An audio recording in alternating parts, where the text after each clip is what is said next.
Hello, YouTubers, and welcome to Level-Headed News. This is your host, Brenda. I have 6 articles for you in this episode, and the URLs are in the description of the video for your convenience.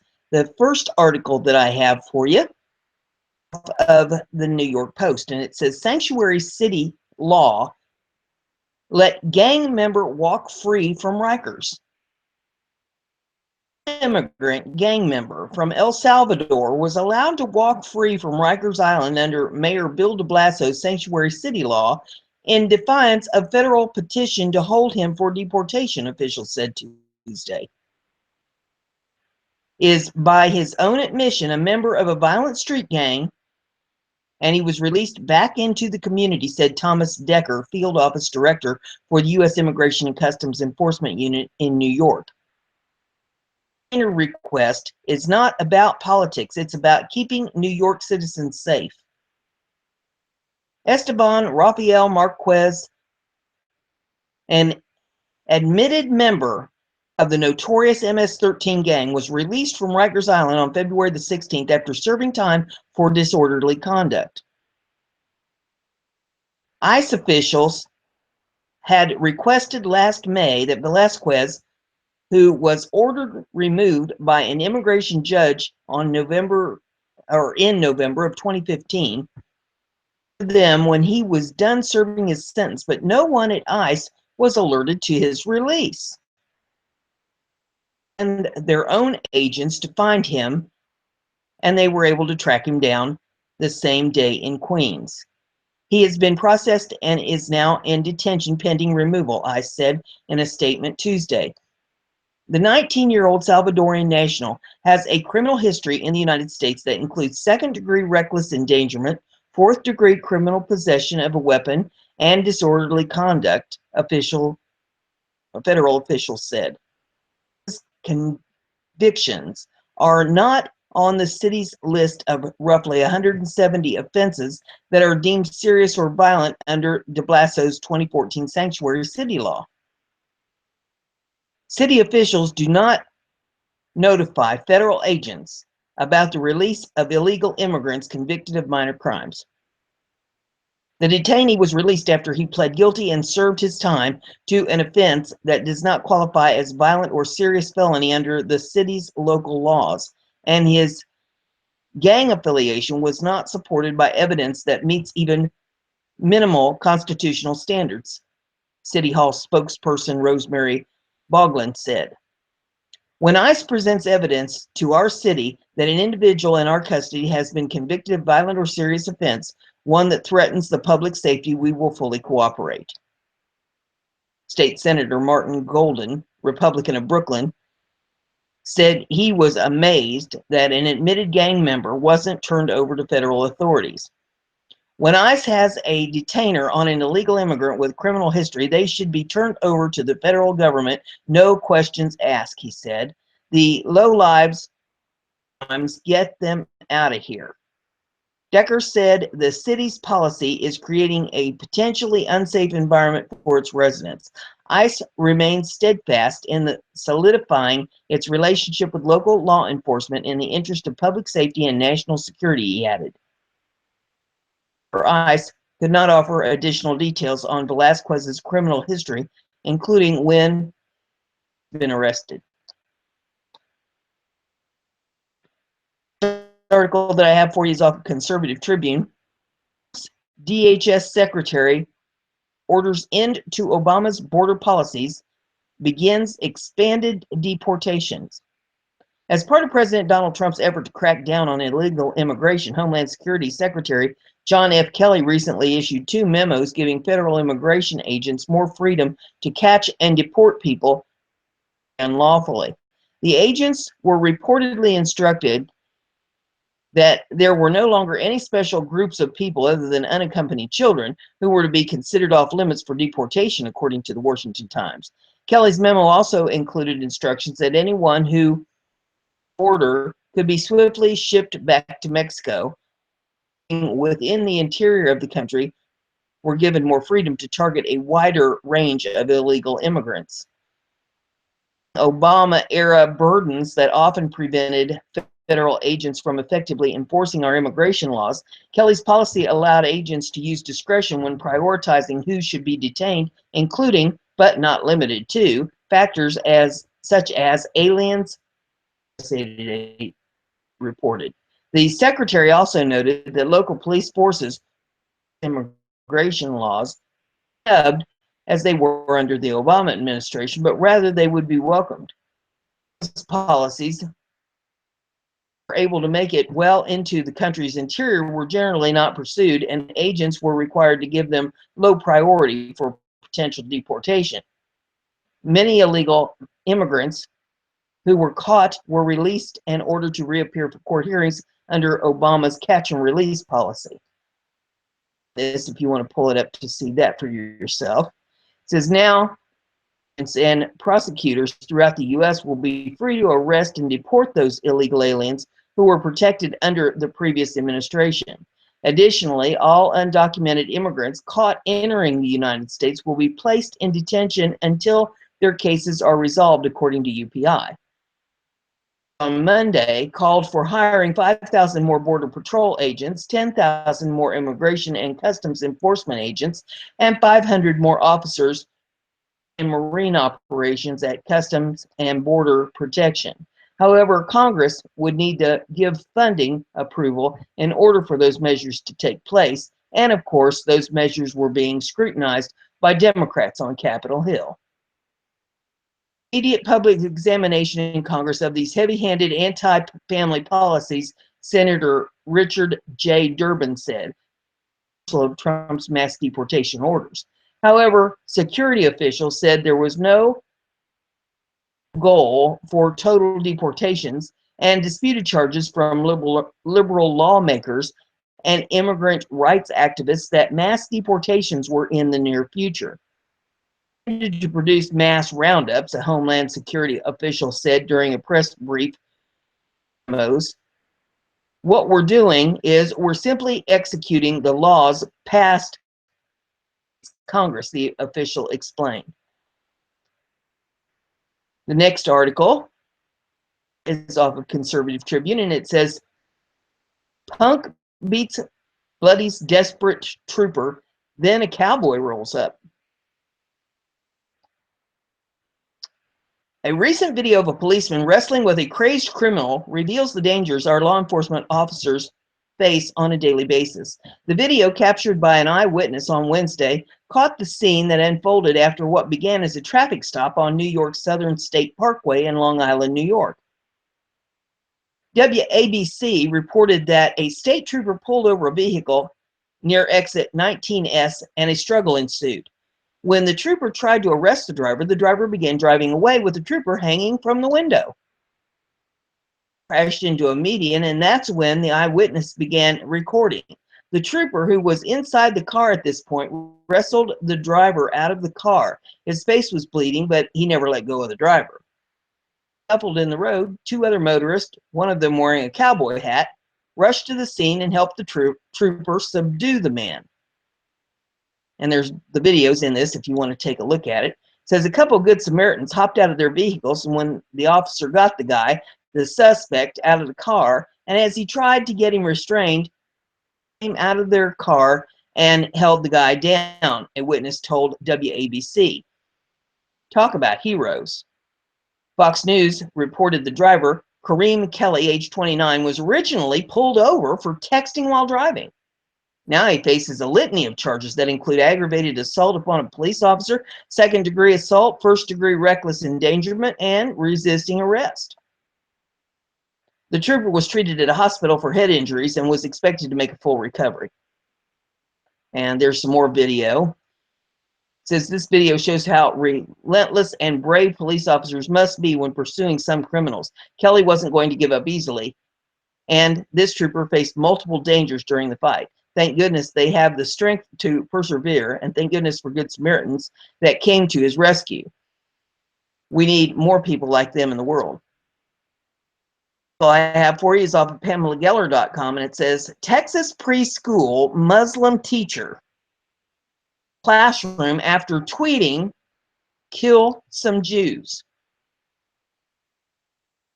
Muslim among us Ms. Salem, children's courtyard in South Arlington, Texas, tweeted vicious, murderous posts from her now disabled Twitter account.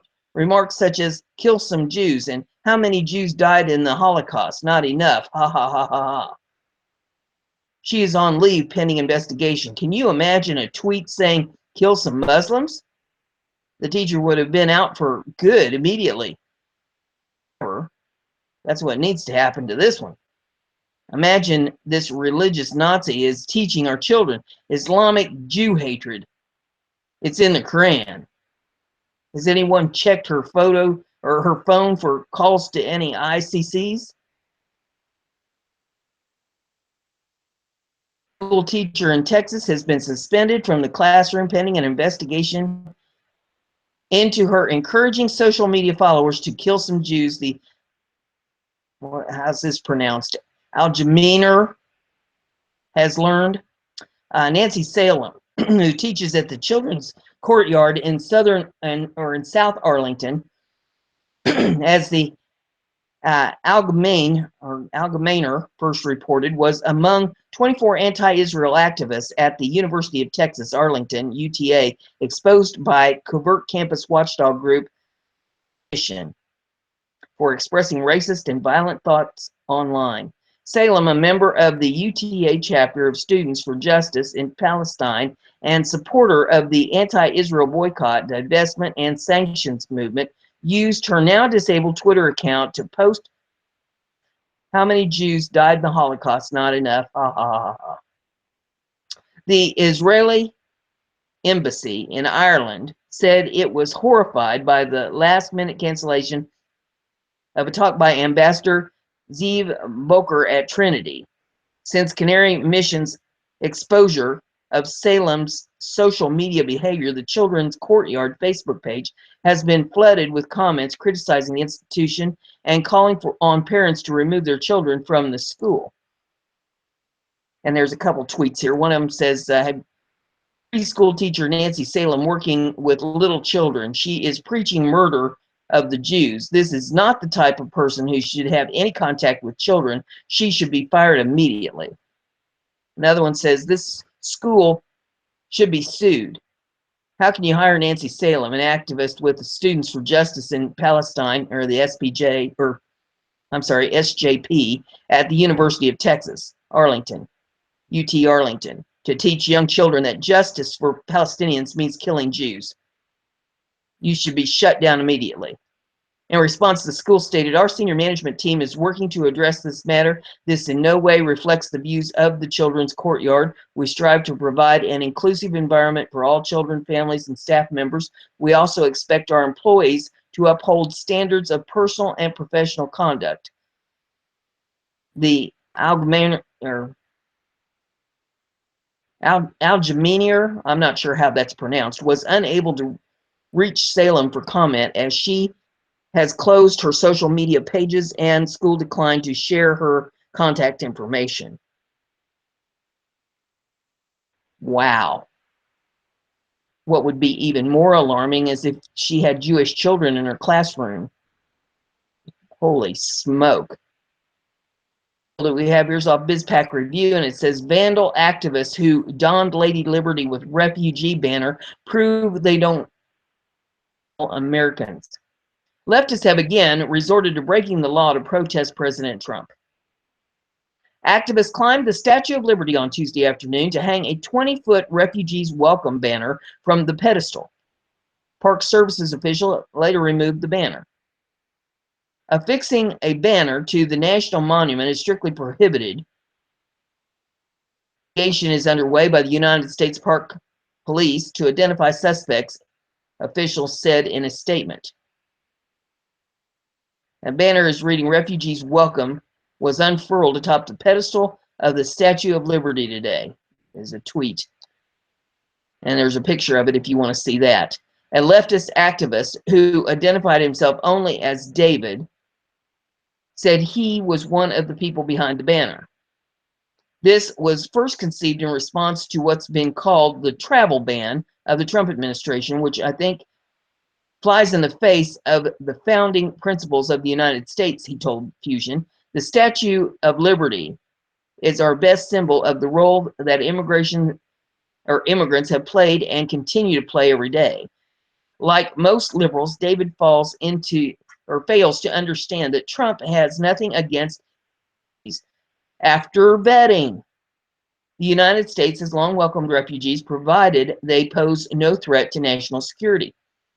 Radicals like David think the United States should take in anyone who wants to come here despite the heavy financial cost to taxpayers. Keep in mind that the U.S. national debt tops $20 trillion. And there is a chart here. It says welfare usage rates for Middle Eastern refugees in the U.S. If you want to pull it up and take a look at that. Liberals oppose Trump's plans to vet refugees coming from countries that are known hotbeds of Islamic terrorism. Leftists are obviously turning a blind eye to the exponential spike in rapes, violent crimes, arson, and terrorist attacks in European countries that have taken in large numbers of unvetted refugees from Muslim-majority countries. Like lemmings, libs on Twitter applauded the vandals who unlawfully hanged the Refugees Welcome banner on the Statue of Liberty. And there's a bunch of tweets here. If you want to pull them up and take a look at those. And in that article, the next one I have here is off BizPac Review, and it says crime rate soars as Venezuelans literally starve thanks to decades of socialism. 3/4 of Venezuelan population lost at least 19 pounds amid serious food shortages last year, according to new research. A 2016 living conditions survey called Encoboy, conducted on 6,500 Venezuelan families, found that 32.5% eat only once or twice a day. That's about 3 times higher than the 11.3% answering the same question just a year ago, the survey found. Encoboy estimates 82% of Venezuelan households live in poverty. Venezuela isn't experiencing a famine, but instead is living with the consequences of decades of socialist policies. Price controls force businesses to sell food at low prices, encouraging farmers to sell on the black market or outside the country. For example, Venezuela requires cornmeal to sell for about 16 cents a bag, but the same cornmeal can sell for $3 a bag on the black market. Cash-strapped Venezuela can't pay for food imports after years of mismanagement, heavy spending on poorly run government programs, and lack of investment on its fields. Government rejected food assistance from Amnesty International and the United Nations. Meanwhile, Venezuela's inflation rate is more than 808%, and the country may have the world's highest murder rate. Venezuela also has some of the world's largest petroleum reserves, but the collapse in crude oil prices is cutting into state coffers. The country can't afford to pump oil at current prices, and as recently as February was forced to accept shipments of U.S. crude oil. The nation, formerly run by Hugo Chavez, deceased, also suffers from rolling blackouts that can last for days. Experts suggest the blackouts are causing serious economic damage. We have to understand this is a war, Luis Mata, Venezuela Minister of Electricity, said in March. Venezuela gave the entire country a week off to reduce stress on the power grid caused by government-created electricity crisis this summer. The government also set the nation's clocks back by an hour and ordered women to stop blow-drying their hair to save power. The government rationed electricity across the country for most of the year. As the hydroelectric reliant country goes through a drought, the ruling Socialist Party blames the